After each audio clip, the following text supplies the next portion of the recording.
Okay, I think we're in business. We are on Daf Tezayim now. Do we have Tezayim base? Yeah, Tezayim base. Yeah, we're towards the top. Kichu Kodem Lizmano, which is 1, 2, 3, 4, 5, 6, 7, 8, 9 from the top. 9 lines from the top of Tezayim base. Okay, yeah, it's an asterisk. Shichu Kodem Lizman, if you there Mekadosh the moon prior to its time, which will tell us is they made tell us in a moment they made Rosh HaShanah 29th day of the month, which is of course makes a February, Jewish February, right, a 28-day month. Or Kichu Lachar Zmano, or they made the new moon on the 32nd day, which would give us a 31-day Jewish month. Yochel Yeh Mekudesh is impossible. It's Mekudesh because after all we said Kiddush HaChodesh works even if the Eidim are mistaken or the Eidim are even if we mistakenly convince the Eidim to come to court despite the fact that they shouldn't, right, and all that kind of stuff. So what about such a gross error? Yochel Yeh Mekudesh, could that be Mekudesh? Talmud Lomar know their limits. The pasuk says Osam Elohei Moadai, right? Elohim Mikrai Kodesh Tekru Osam Moadam. No, yeah, something like that. Elohei Moadai. I don't remember the exact language of the pasuk. But in any event, Osam Elohei Moadai. If they fall on one of the proper dates, then the Moadai. Ain't Elohei Moadai Lifnei Zmano, but they're not my Moed before the proper time, meaning Chavtes Yom on the 29th day Lachi Bura, or after the proper time Lamed Beis Yom 32 days. In other words, you have a little bit of leeway. The leeway the Torah gave you, right? One or two, either the 30th day is Rosh Chodesh or the 31st day is Rosh Chodesh, but not the 29th and not the 32nd. That's all the leeway you get. Okay? So says the Gemara. By the way, it's bothering me, to be honest with you, is we all know that the calendar is made by Hillel Hasheni, right? I don't know where that appears. I don't recall it being in the Bavli. It is in the Bavli, but I would expect are you sure? I can't swear to it. I want you to challenge you. But you would expect to see it in the Yerushalmi, because the Hillel Hasheni was, whoever this Hillel Hasheni was, he was an Amor in Eretz Yisrael. He was a Nasi in Eretz Yisrael. Yet I've never seen it mentioned. There was a Rabbi Hillel who I assume this was Amora in question, but I don't recall seeing it mentioned in the Yerushalmi so far. Well, it has been mentioned in Yerushalmi so far, and we're about to leave today the sugyas of Rosh HaShanah which have to do with the calendar, again the sugyas of Rosh HaShanah which have to do with Rosh HaShanah. So I question actually where this is that Hillel Hasheni made the calendar. I'm sure it's somewhere, but I don't know where it comes from, right? We all just have learned this without ever... Do you really think it's in the Bavli? I don't think so. Maybe the Gaonim bring it down. Sounds like I think you would find maybe the Gaonim say. Because I don't think it's in the... I don't think so. Besides that, there was this whole machlokas in the 9th century between Reb Sadia Gaon and Ben Osher, if I recall the names correctly. Reb Sadia Gaon over the calendar, because Ben Osher, the Rosh Hashiva in Tveria, said that he should have the right to set the calendar because he was in Eretz Yisrael and the calendar must have said Eretz Yisrael. Reb Sadia Gaon said, "I'm much smarter than you, therefore I have the right to set it. You don't." In fact, that was the case. In Bavel, there was the main repository of Jewish knowledge at the time. And if Hillel Hasheni had set the calendar for all time by then, so I don't know what they were arguing about. So something strange is that, there's something, this Masorah which we have. Let me see if I can find it quickly here. The Mishnayos. It's this very strange, it's a funny Masorah. I don't see a Yachin of Boaz here. Yes. That's Rabbi Tversky. Rabbi Tversky, where does this come from, this thing that there was a Hillel Hasheni who made up the calendar? Is it actually explicit anywhere? It's not in Shas, is it? No, I didn't think so. It's not in Yerushalmi either. can't be.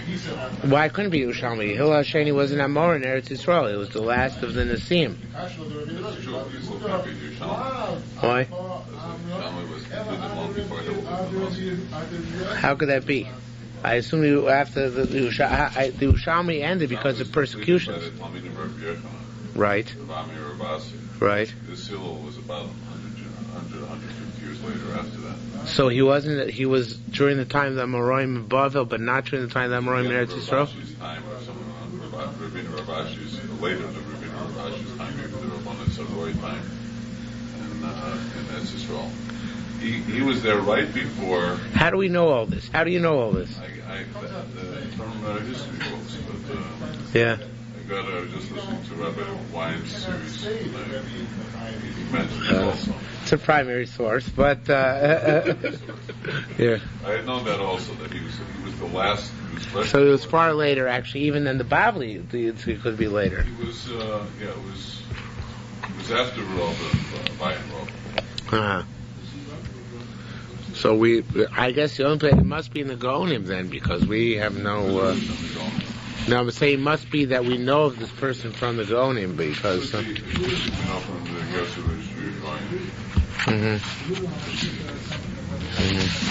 could be in the Sefer Kabbalah of the Raya.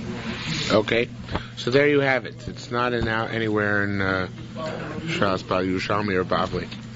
There is a Sefer the first Stroll has on the calendar, but I don't remember it being in there either. Anyway, there's a problem. I don't know where it comes from.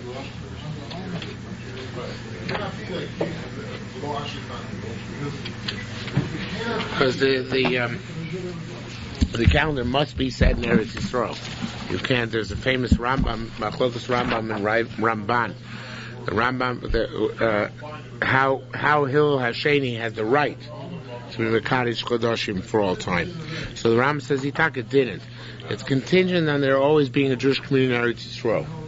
Were the Jewish community in Eretz Yisrael ever to cease to exist, then there would be no Kiddush HaChodesh anymore. Because it's in essence what Hillel HaSheni said is that he was Mekadosh Chodoshim on behalf of that community which always resides in Eretz Yisrael. They're still doing it nowadays, even though they're not actually doing it, even though maybe people publishing company is the one who's being Mekadosh Chodosh. I know they're out of business. But hypothetically, it's the Jewish community in Eretz Yisrael. That's what the Rambam says. The Ramban says that you don't need a Jewish community in Eretz Yisrael. What you need, however, Hillel HaSheni himself was the one who was Mekadosh Chodoshim from his time for all time subsequently. He, in other words, took care of it at that time as Mekadosh all Chodoshim contingently, I guess, on the Beit for all time thereafter. The Minchas Chinuch, it's not his style. It's too much mechkar business. I don't think he would bring it down.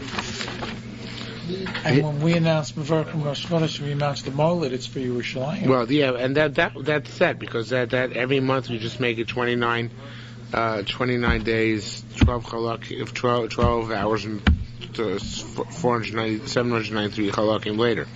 But I also don't know nowadays, who actually is setting the luach. I mean, it's a very interesting question. The New York kosher. Yeah, the thing is that obviously they all come out to be the same, but it's still every year so we are reckoned. The only one I know who does the reckoning is Arthur Spire in the Jewish calendar book. Here, I see the Tiferes Yisrael goes through all the cheshbonos here, but he doesn't bring down the history of how it was made. Yeah, but that's the same sefer. Yeah, but no, the mathematics. No discussion of historically. Anyway, so that will remain a mystery by us. How do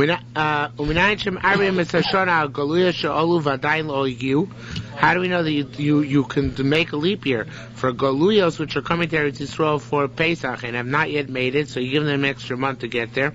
Talmud Lomar B'nai Yisrael Mo'adai. it says that speak to Bnei Yisrael Eilem Moadai. I say it's a Moados, make the Moados She'asu so all Jews can make it. The all Jews can make it there to for Pesach. Yeah, but that's not why we make it leap.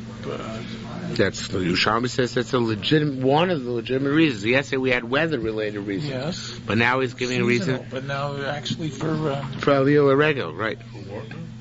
I'm sorry. Pilgrimage. Oh, okay. So the Jews the Jews can get to Yerushalayim in time. But they have to have started traveling. Okay. There were long delays in the airports back then too. Storm in Chicago couldn't get in. They have to have reached the Euphrates, right? In other words, they have to be on the way and just not be able to make it. Rabbi Yaakov Baruch Rabbi Yimshem Rabbi Yehuda and Pazi said, if you were Mekadosh the Chodesh and then you found the Eidim to be Zoimim. How many people are they talking to? Look at how impressive. Obviously, there were thousands which came from Bavel every year, even though they weren't mechuyev. The ones who could afford it probably left their houses and came. Obviously, some people made it, some people didn't. Right. What's the cutoff? I don't know, because it's not relevant to us. The Yerushalmi doesn't give us principles.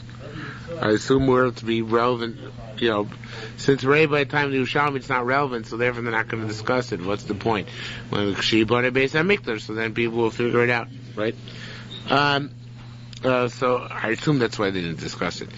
But now, what if they Mekadosh Chodesh Chaganim to Eidim Zomim Harez and Mekudosh? It's a valid Kiddush because we said already that even if the Eidim are mistaken, you still make Kiddush Al Chodesh.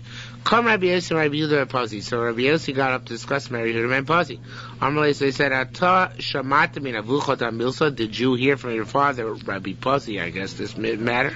Amalei Kain Amar Abba Shem Rabbi Yochanan. Yes, this is why in 5 said him Rabbi Yochanan. Aim a doctrine Beit HaChodesh, where it's not meticulous in cross-examining or validating Eidos HaChodesh, and that's why in fact the Mefarshim bring down from the Rambam that the Rambam says that by Kiddush HaChodesh if Eidim came.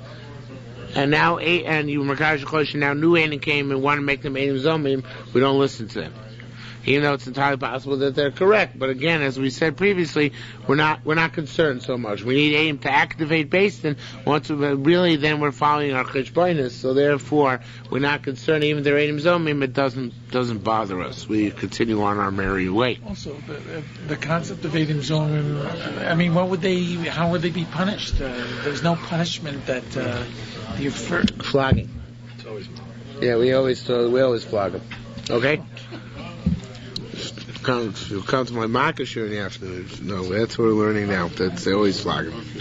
Okay.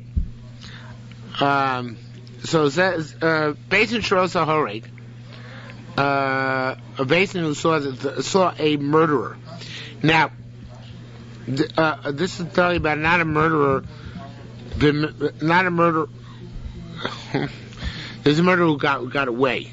Okay, he got away. So Beitin Sharo Ormu, they said, Imroi Mono Oso Enanu Makirim Oso.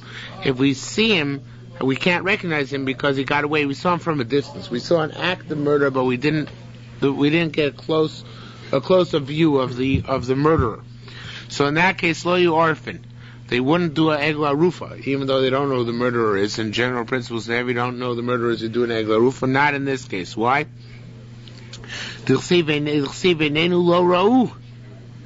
It says our eyes didn't see him. Right here they saw. Ubesin major typo. Shiro es a horeg.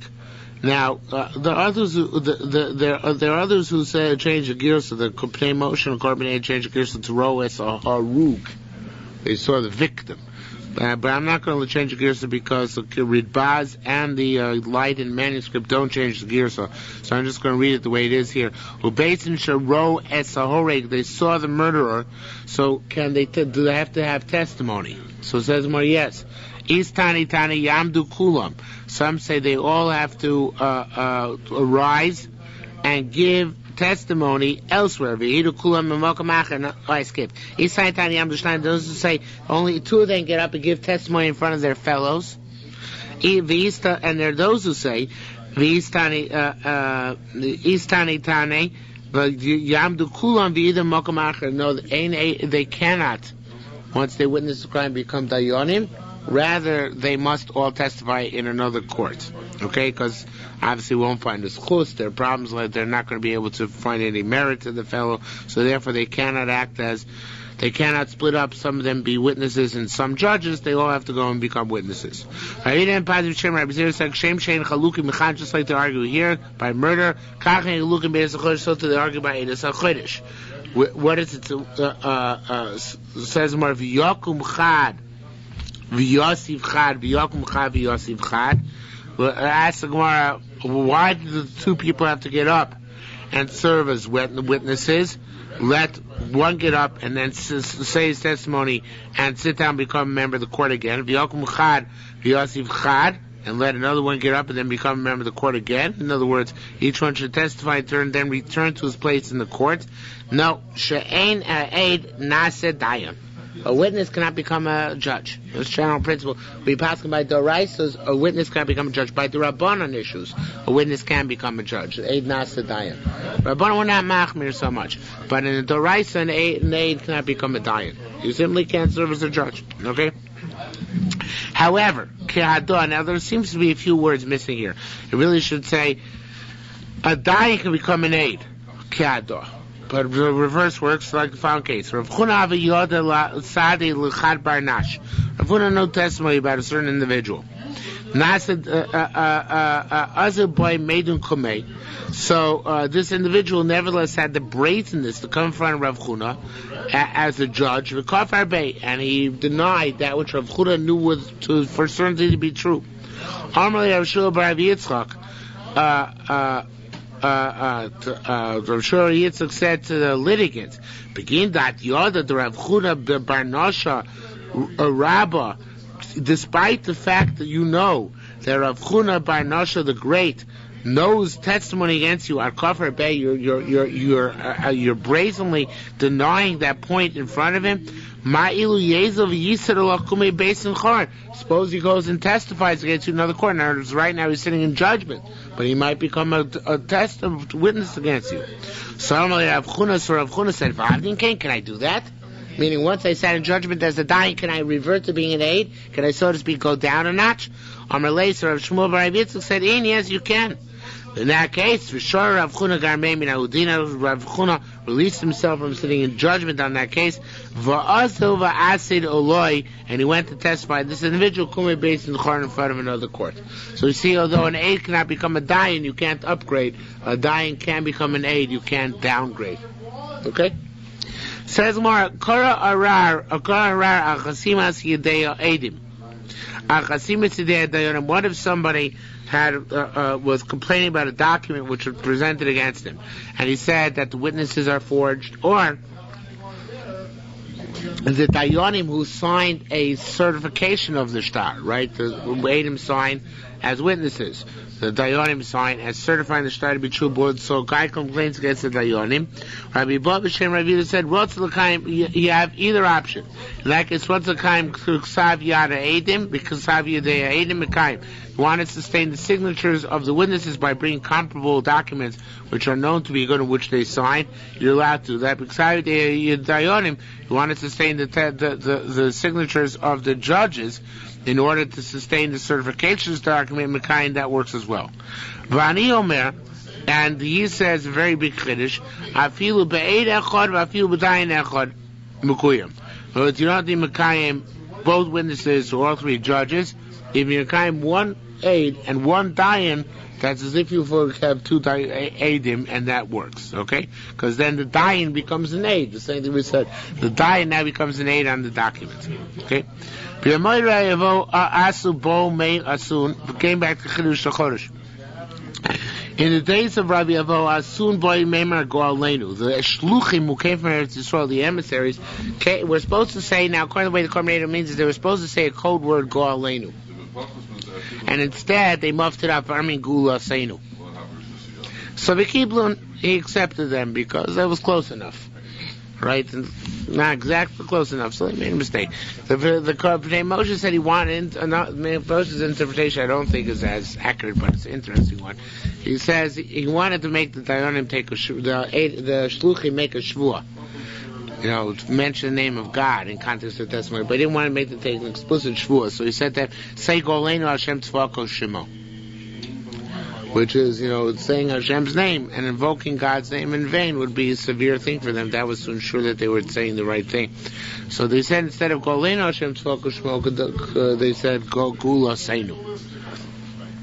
So that was close enough. He accepted it. What are they supposed to say? David Melech Yisrael. That's what the Bavli brings down. That was a simon. David Melech Yisrael Chai V'Kayim when the Romans were oppressing, but the Yerushalmi doesn't bring that down.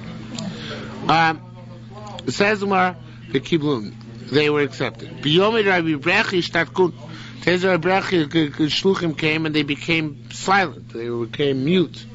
So Armalon he said to them, Shmaitin da tikta shiachad that this month is Mekudesh. Vakin and they nodded their heads and Kiblun and they accept them. That was sufficient. Okay, new topic.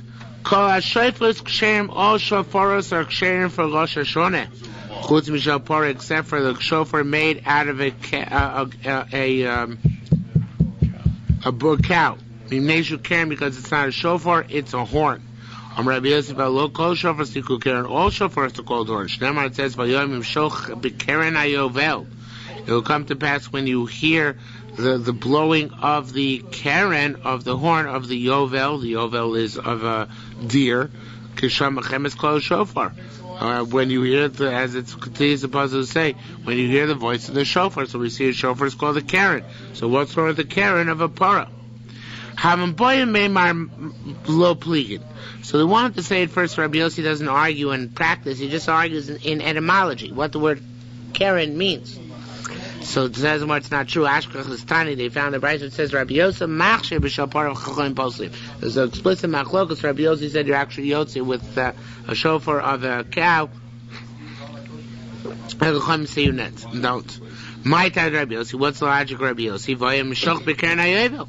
It says when you blow the karen hayovel. And that means that all shofars are called karen. So a cow's horn, which is called a karen, is also good.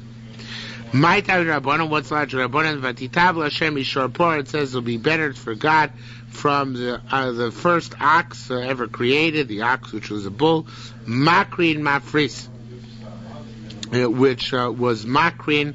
It was radiant, Mafris, and which had parsos, meaning it had hooves. And the way it's written is without the yud makring sib. So we see the horn of a cow is called a karen, not a shofar. Rabbanan call shofar siku karen v'niku shofar. Rabbanan, what do they call shofar niku karen? What do they do with that? Which Rabbi said all shofars called karen. It says they're all called karen v'niku shofar and also called shofar. Chutzi shapar shnikra karen v'lo shofar. You're right. All shofars are called karen, but they're also called shofar. But the karen of a parah is never called a shofar, and that's why the karen of a parah is no good.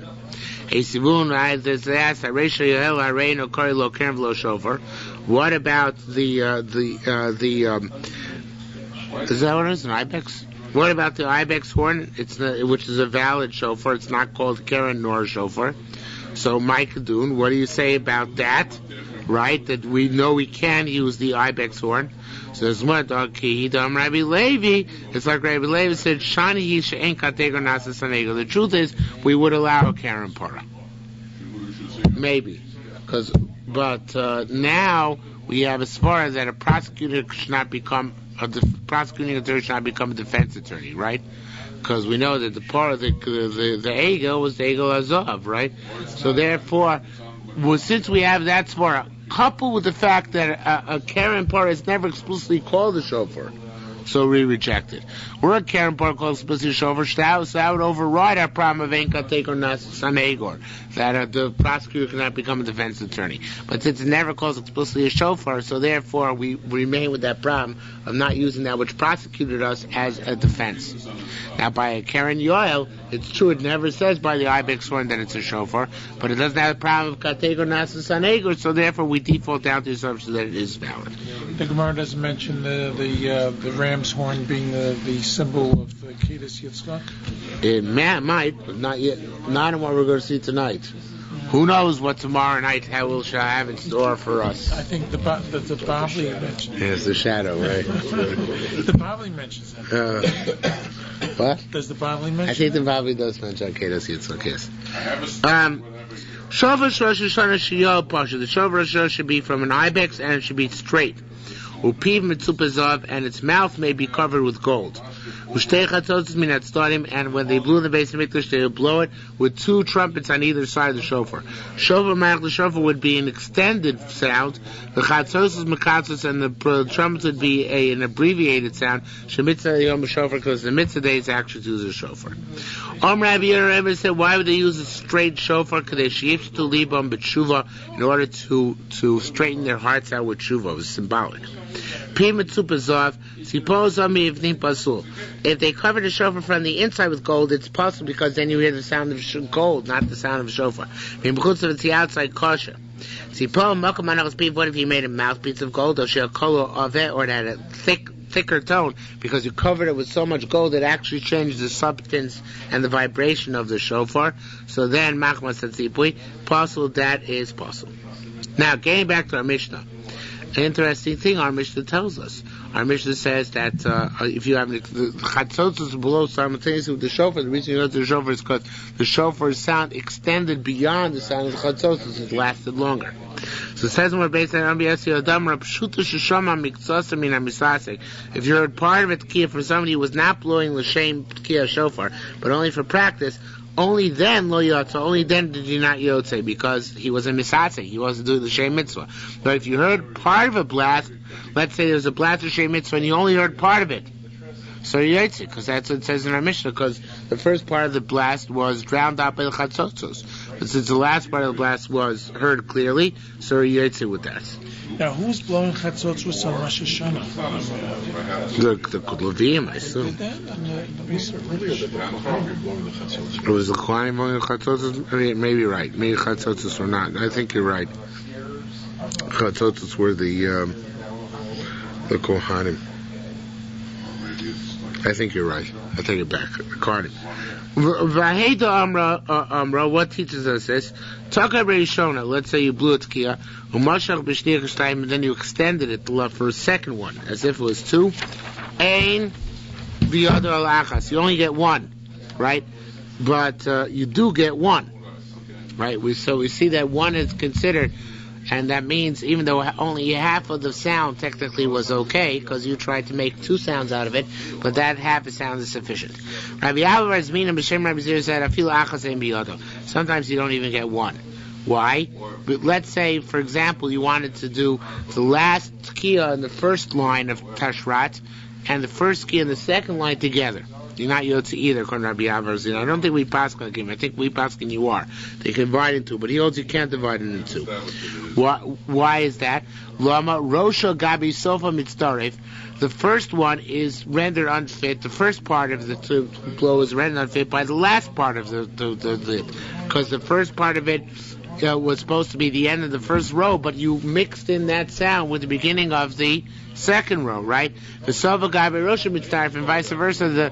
The first blow of the second row, right, was rendered unfit because it was joined together with the first row. Basically, there's no interruption between the rows, right? And you have the interruption between Tkiyah Shvar and Shua Tkiyah and the next Tkiyah Shvar and Tkiyah.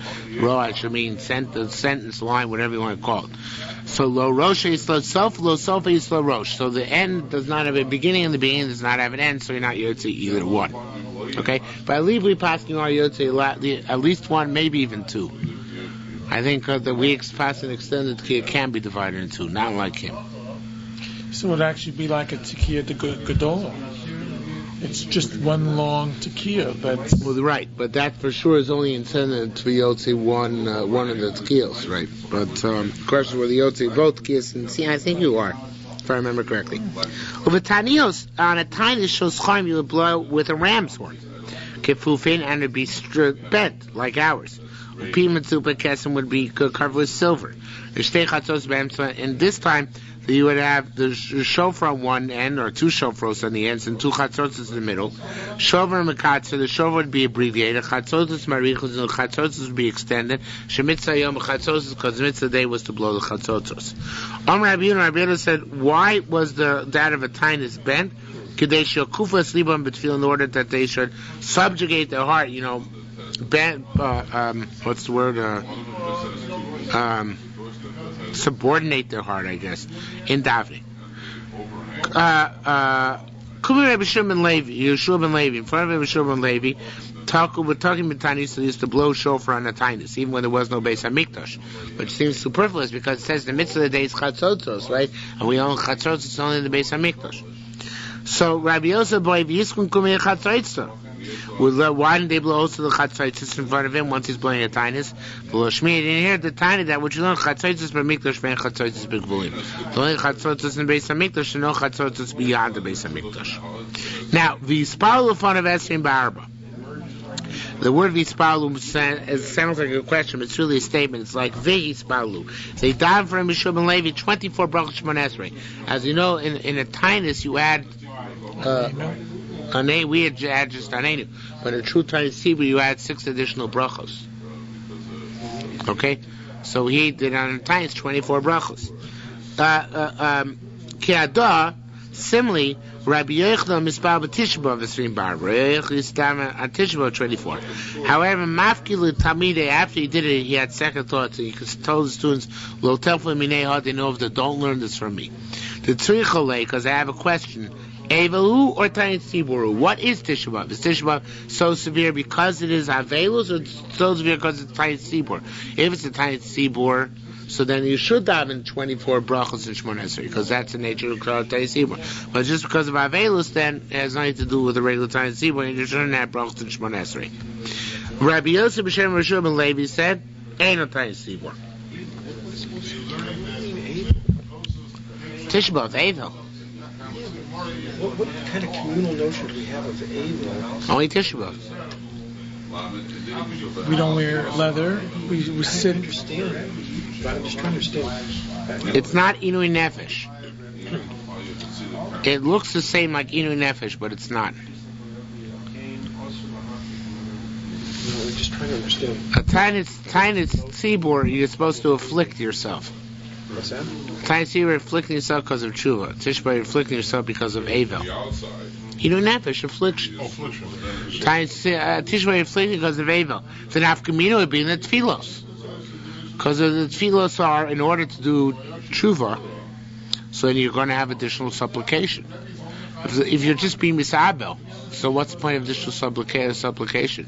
On the contrary, Sasan Tfilosi, it says by Tisha B'Av, right? Hashem's not listening to our Tfilos.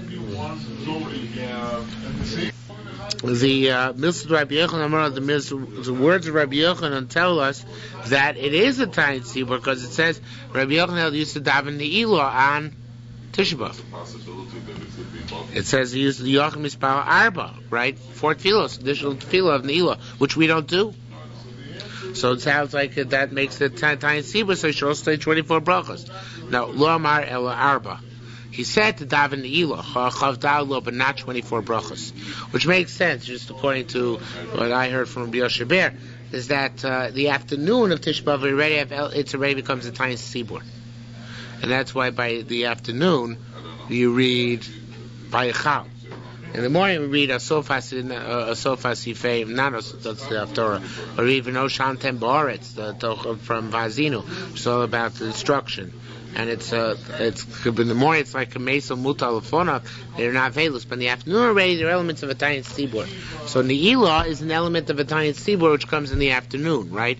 So that you would daven on Tisha B'Av, even though you don't have the element, even though you don't have the 24 brachos, because where you had the 24 brachos, you would add them in all of the Shemona Esreis on Tisha B'Av, and that you cannot do because the first 2 Shemona Esreis of Marav and of Shachris are not of Tanis Tzibur, are of Avelus.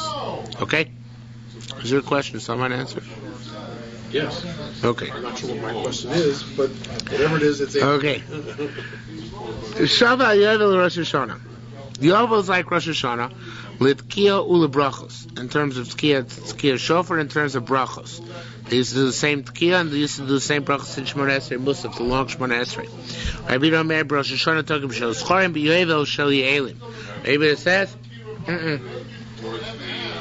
Rosh Hashanah used to use different shofar. Rosh Hashanah used to use ram's horns, and Yovel used to use ibex horns, and the one is going to explain why. Ani Hashem Elokeichem. elu malchios. That's malchios. Zichron trua, elu zichronos, right? Commemoration. Shofar, shofar trua, elu shofros. Akdum Rosh HaShanah teaches Rosh HaShanah you have to malchis, zichronos, and shofros and Shemona Esrei. Yovel, how do we know about Yovel? The same thing. Va'avarta shofar trua b'chodesh hashvi b'asol chodesh b'yom kippurim. Says make a shofar on the seventh day, the 7th month, sorry, on that day of the month, and Yom Kippur. It doesn't have to say 7th month. Why does it tell us that? We already know from the context we're talking about this 7th month. Why does it say 7th month? Everything you do Rosh HaShanah, which is in the 7th month, do on the 10th of the month when it's a Yovel. Just like Rosh Hashanah Malchis Zichros and Shofros, so too Afkan Malchis Zichros and Shofros. So to Yom Kippur the same thing. Minayin Shipshutul Faneh. How you know that before you do a true, you do a Tkiyah? How you know that it says it's just true? How you know Tkiyah? So Tamloma Vavarta Shofar, and Vavarta means something which passes. Passes means smoothly. So this we know. Vavarta, first do a tkiyah, which is smooth, and then shofar trua. So this we know you do a tkiyah before the trua.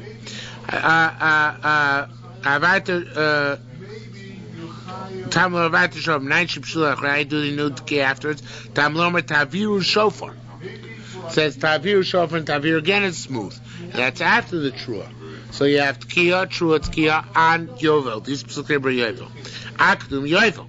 That you know yovel. Rosh Hashanah, I know the applies to Rosh Hashanah. Again, the same possible. Avati shofar trua b'yosol chodesh b'yom kippurim shein tam lomer yo b'chodesh shvi. Why does it say the 7th month? Matam chodesh shvi el shat oisa mashat oisa b'chodesh shvi kibasar lachodesh. Everything you do in the 7th month in Rosh Hashanah should be on Yom Kippur. Just like a Yom Kippur, you do true tkiyah, Afghan so to Rosh Hashanah, tokeh, merei tkiyah, true tkiyah. I know you have to do 3 orders, right? Tashrat. Yerushalmi doesn't bring it down, but also tashat, tarat. I know they have to have three lines of each. Yom Trua Zichron Trua Shofar Trua, right? It says Yom Trua Zichron Trua. Now I don't know if I just said it was right. I might have just lied. I just realized that now. Maybe it means that you have to blow shofar on Malchus, Zichron, and Shofar in each one 3 times, or it's Tkiyah, Trua, Tkiyah on each of those. I'm not sure whether what I said is correct. I have to Tashrat is what the Yerushalmi is referring to, or it's referring to they have to do Tashrat at one time. They have to do Tashrat for Malchus, Tashrat for Zichronos, and Tashrat for Shofros. I'm not sure which one the Yerushalmi means. But anyway, we learn from the fact that it says Yom Trua, Zichron Trua, Shofar Trua 3 times. Akdu Krabi, that works like Krabi Akiva, who dashes any extra lashon. But Krabi Shmuel, what about Krabi Shmuel? Rabbi Shmuel doesn't dash an extra lashon, as he says Dibra Tak Lashon B'nei Otam. So it could be that you'll say that Vavarta shofar trua, right? When it says Vavarta, that maybe that's just the way people speak. How it tells us it's tkiyah before and it's tkiyah afterwards. So it says the Gemara, Rabbi Shmuel, utkatem trua, shenis trua yiskul ma'aseyim. So it says there it's katem and then trua, and then it says uskatem trua shenis, make another one, and then trua yiskul ma'aseyim, and then it says trua yiskul means it's tkiyah afterwards. So the bottom line is that he learns that from the words there, trua tkiyah. Ain't they my tkiyah trua? Maybe you say tkiyah is it trua? No. V'aksiv it says uvakila sam tiku v'lo torio. If you want to blow trumpets to bring the nation together, you do just tkiyah, not true. So we see tkiyah and trua not the same. Yovel. Now the question is, what makes yovel? We of course no longer have yovel. All by shade didn't have yovel, but what makes yovel? So Yovel, at least in have Yovel Deraisa. Yovel, Avo Bishlo Ishmita Yishno, it's Yovel, even if you didn't do Hashmatas Ksafim, or you didn't, not Hashmatas Ksafim, Shmitas Karkos. You didn't,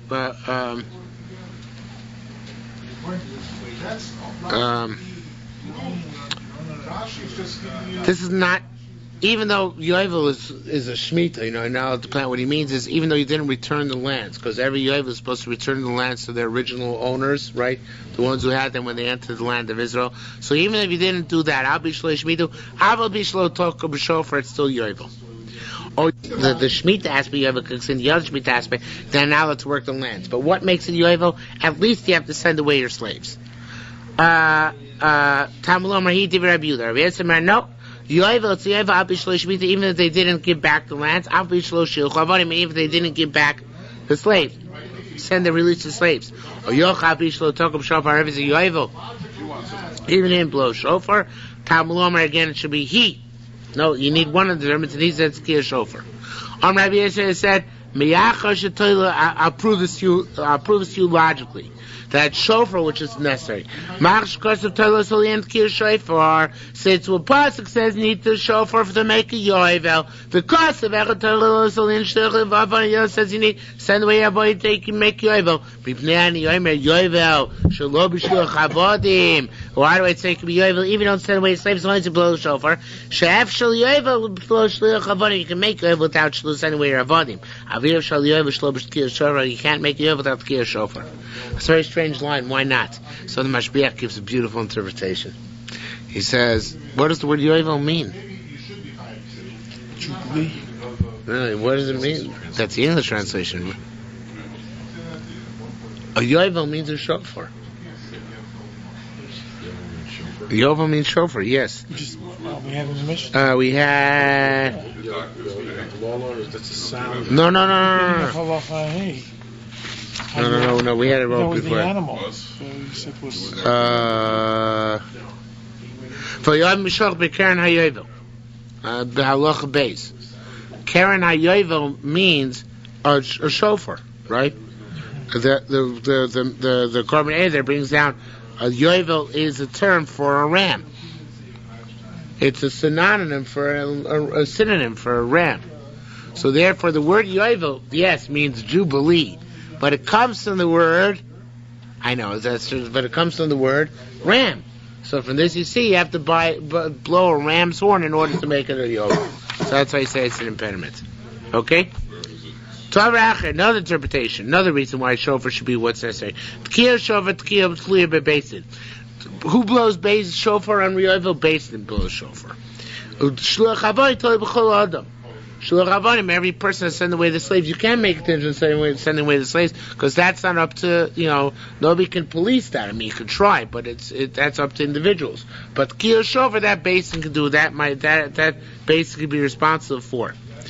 V'asikidam Rabbi Shua Rabbi Yitzchak, goes to that, Rabbi Shua Rabbi Yitzchak said, V'ayaveh Hashem Moshe V'aramai Tzam B'nei Yisrael.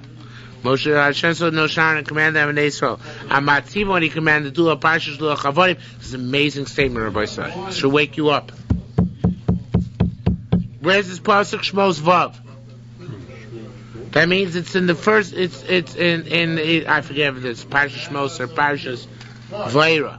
What it means that the Jews had Jewish slaves in Egypt. Hashem told the Jews in Egypt, send out your Jewish slaves. So this is something which is nothing to do with the basin.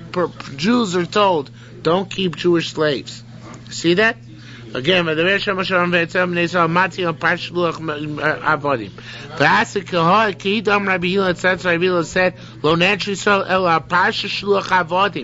Jews are punished for not sending away their Jewish slaves. Although it says, it says at the end of 7 years, each person should send away his Jewish slave, get rid of them. So we know that when it says in Parshas the way, if you look at Korban Eda in the medium lines, in the third line it says the medium lines, Kormar Shem Elokei Yisrael, Anochi Karati Brisim Avasech B'Yom Otzios Eretz Mitzrayim Beis Avodim Leimor Mikate Sheva, to tell them when they left Egypt, Mikate Sheva Shnei Tishluchu Ishes Achi V'Ivri. When they left Mitzrayim, Hashem told them send out your Jewish slaves. Every 7 years, send them out. So this is something which is incumbent on Bnei Yisrael from the get-go. And then we say, that's how we know that in Shmos it says, that that's all about Shluach Avodim, because of this pasuk in Yirmiyah. So there on that tiny b'shem Rabbi Nechemia, Torah is like the merchant marine, which brings bread from a distance. Divrei Torah sometimes poor in their place. In other words, we don't know. It doesn't say explicitly in Shmos what Hashem commanded them. But they're rich and elsewhere. Meaning, if we go to Yirmiyah, we see that command which Hashem gave them is Shluach Avodim. Rabbi Yochanan said, Zu divrei Rabbi Yehuda, Rabbi Yossi. Rabbi Yehuda and Rabbi Yossi argue, what's the essential command of Yovel? Freeing the slaves or blowing shofar? But divrei Chachamim said, Kiddush based on Tkiyah shofar v'hashmei ksafim. You need all three in order to make Yovel. Basin has to consecrate it, and you need to have Tkiyah shofar, and you have to cancel all debts. Just like Shemitah cancels debts. It says Marnicha Kiddush based on Tkiyah shofar. After that base has to consecrate it, and you need to blow the shofar. But Hashmei Ksafim, Shemitah's Ksafim. When do you do Shemitah's Ksafim in Shemitah? When do you do Shemitah's Ksafim? When all debts become null and void unless you write a principle? The end of Shemitah. So the Yerushalmi is asking, how can you make Yovel contingent on Shmatas Ksafim? Shmatas Ksafim is only going to be at the very end of the year. How can you make the beginning of the year contingent on that? So Yerushalmi gives a very interesting answer. Rabbi Zir says, Rabbi Zir Shama Lo Min Adah. Rabbi Zir learned out from Daniel. Hashem says to Daniel, Al Tiro Daniel, do not be afraid. Ki min hayom harishon asher nasato libcha. From the first day that you intended lohavin to understand lisanos and to fast livnei lokecha before your God, nishmu dvarecha, your words were heard. Cry nishmu dvarecha. We already heard you from the time you intended to do it. So in order for you able to devolve, the basin has to intend, or Am Yisrael has to intend from the beginning of the year to cancel all debts. Even though they're only going to actually do it at the end of the year, intent here is crucial. Amazing concept. Another example of learning something from Ksufim. Mm-hmm. That's right. Rabbi Yochanan said, time in Rabbi Yehuda. Now, Rabbi Yehuda said there's every year for Rosh HaShanah you blow a ram's horn. On Yovel you blow an ibex horn. Why that? The prevalent horns you blow use in the prevalent Tkiyah shofar. That's she'eino motzei, right? And the ibex horn, which is a rarity, that you do on the rarity, which is Yovel. Lamai said the Sfardim shofar, are those ibex horns? You know, the long round ones? I don't know. Because they're not ram's horns. No. They might be ibex horns. Okay? You knew that a Yovel was an ibex. You should know that whether that was its horn. I think an ibex horn is straight. That's what this says, straight. Yeah, it said they're straight. Those are actually curved. That's true. So I wonder what that is. It must be some other type of mountain goats. Maybe it's a unicorn. You're right. It said ibex horns are straight. They look like straight up. antelope. Like antelope. Now, during Yovel, there was Shemitah. Shemitah was observed on Yovel on the 50th year. Yeah, it was like 49 and so 50 it's 49 straight. and 50th. Straight. Then there's a machlokes, isn't there, as to when Shemitah cycle starts again? Was year Yeah, we one? paskin that Yovel is year one. Yeah. It's not extra calendarical. It's year one as well. That's where we paskin. Mr. Rambam. Okay, shofar shenitztak v'shdivko. A shofar which split and you glued it back together again, puzzle. Dibek shivei shofars. What if you assemble a shofar from many different shofar particles, right? All the ones which broke on your workshop floor. That's also possible. Nike v'sosmo. If it got a hole and you stopped it up. Now, it's clear from the Gemara in the Yerushalmi, which we'll see that the Yerushalmi just had now the word kosher. If you had a hole and you plugged it up, it's kosher. The Yerushalmi didn't have the next 7 words in the Mishnah, because Yerushalmi introduces them into the Mishnah. But we'll read it. Im ikeves hatkiya pasul, if the hole was one which changed the nature of the tkiya, even though you plugged it up, it's pasul. But if not, it's kosher. But again, the way the Yerushalmi had the Mishnah prior to its emendation, the Mishnah just said in the Mishnah, Nike v'sasmo, whenever you plug up the hole, it's kosher. Okay, no matter how large a hole. So it says the Yerushalmi, Lamini Yitzrucha. That which it says in Mishnah that if you split the shofar and you glued it back together again, it's possible. Isn't that pashut? So who are you telling me? Why are you telling me this? Rabbi Natz, so it's plugging holes works. That's not if it cracks. Dibek shivrei shofar is possible. It says that if you glue the shofar together, it's possible. Oh, either Rabbi Natz, that's also good. Rabbi Natz says if you plug a hole and then that it's kosher. So we're saying that's only if you plug a hole, not if you reassemble shofar from broken pieces. Nike v'sasmo. If it had a hole and you plugged it up, Rabbi Chibashem Rabbi Yochanan said Rabbi Nosson. That's Rabbi Nosson. And where is this elusive Rabbi Nosson? The time we learned Nike v'sasmo. If you got a hole and you plug it up, ben mino ben shelo ben mino. If you plugged it up, whether with its type, meaning other shofar material, or with some other material, if the hole was such it would have changed the nature of the sound, possible, it's impossible. Im lavin, if not, it's kosher. Rabbi Nosson Omer, Rabbi Nosson says, finally we find Rabbi Nosson, but mino kosher, no matter how large the hole and how much it changes the sound of the kiyah, if it's the same min as the shofar itself, then the plug is kosher. But shalom, if it's different plug, possible. Rabbi Chibashem said, Kini mas nisin. Here, the Yerushalmi adds those words into the Mishnah. Really, when the Mishnah says, Nike v'satzmo, kosher, it's not like Rabbi Nosson, it's even like Rabbanan. You have to add in the following words to make it really like Rabbanan. The one we need to remend the Mishnah. If it would have changed the nature of the sound of the kiyah, it would be possible. If not, it's kosher. Rabbi Abba Bar Zvino Shem Rabbi Zira said, Fushasasmo. Now, ironically enough, the only time this psul is if you close it up.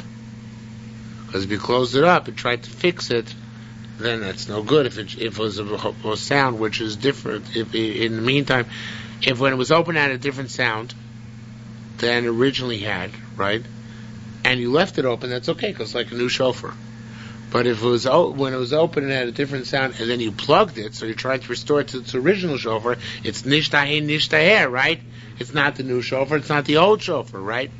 So says the Gemara, but where you leave it open until you kosher, should call kolosh chamber shofar. Whatever funny sound you get out of a shofar, it's kosher, right? Now that means as long as the way you pass, as long as you have the right length, which is that, it doesn't matter how many holes you have further down the line, right, in the rest of the shofar, right? The fact that the sound is now coming not only out of the end of the main shofar, hole doesn't make a difference, right? You can have multiple holes. You can play it like a flute. Yeah, don't like that. Rabbi Yaakov Amar Abba Barba Shol Rabbi. Yes, Rabbi Shofar Gedochma. What happens if ever seen the Lubavitch shofar making factories? No. Oh, they have a traveling road show. At Highland Park. Yeah. Oh, that's right. Rabbi Shanowitz. Right. So what they do is they heat up the horns and then they pull out the inside, Right. which is called the zachrus of the horn, Right. the cartilage on the inside. Yeah. What happens if you didn't pull out the marrow? You just drilled a hole in the marrow. Okay, so that you could blow it. So it says, well, it's good. There's a place called Einetav where they used to use such a shofar to blow, and that is good, and it's good for us to stop for tonight.